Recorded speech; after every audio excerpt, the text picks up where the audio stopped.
ہماری ویڈیوز دیکھنے کے لیے ہمارے چینل صراط جنت کو سبسکرائب کریں۔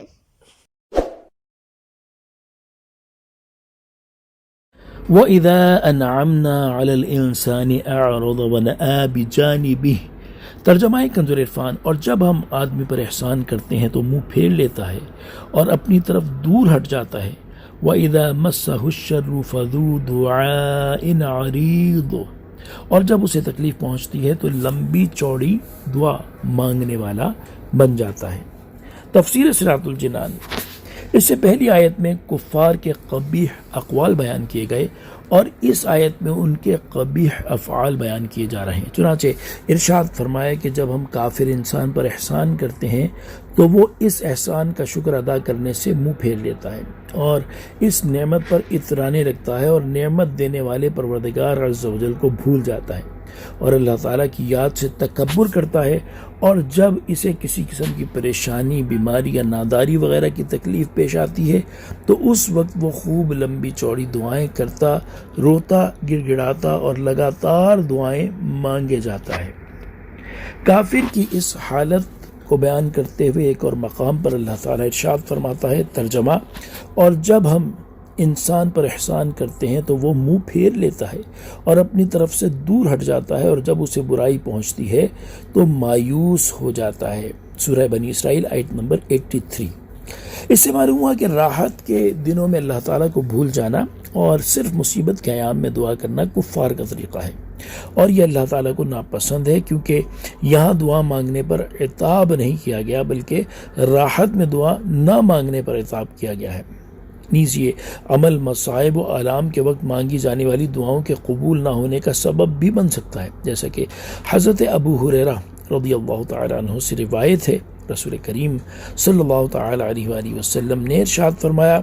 جسے یہ بات پسند ہو کہ اللہ تعالیٰ سختیوں اور مصیبتوں میں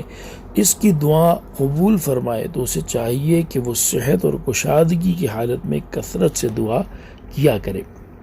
لہذا مسلمانوں کو چاہیے کہ راحت میں، آسانی میں، تنگی میں، مشکلات میں اور مصائب و آلام کے وقت الغرض ہر حال میں اللہ تعالیٰ سے دعا مانگا کریں اور اس سلسلے میں کافروں کی روش پر چلنے سے بچیں۔ اللہ تعالیٰ عمل کی توفیق عطا فرمائے۔ اس آیت سے اشارتاً معلوم ہوا کہ بندے پر نازل ہونے والی ہر بلا، مصیبت، نعمت، رحمت، تنگی اور آسانی اللہ تعالیٰ کی طرف سے ہوتی ہے۔ تو اگر بندہ مصائب و آلام، مشکلات، تنگیوں، سختیوں اور آسانیوں وغیرہ کا سامنا تسلیم و رضا، صبر و استقلال اور اللہ تعالیٰ کا شکر ادا کرتے ہوئے کرے تو وہ ہدایت پانے والوں اور مقرب بندوں میں سے ہے، اور اگر ان کا سامنا کفر کے ساتھ کرے اور مصیبتوں وغیرہ میں شکوہ شکایت کرنا شروع کر دے تو وہ بدبختوں، گمراہوں اور اللہ تعالیٰ کی رحمت سے دور ہونے والوں میں سے ہے۔ لہذا ہر مسلمان کو چاہیے کہ وہ زندگی میں آنے والی مشکلات وغیرہ میں اللہ تعالیٰ کی رضا پر راضی رہیں اور ہر مشکل اور مصیبت میں اچھی طرح صبر کیا کریں۔ حدیث قدسی میں ہے، اللہ تعالیٰ ارشاد فرماتا ہے، جب میں اپنے بندوں میں سے کسی بندے کی طرف اس کے بدن میں، اس کے مال میں یا اس کی اولاد میں کوئی مصیبت بھیجوں، پھر وہ اس مصیبت کا سامنا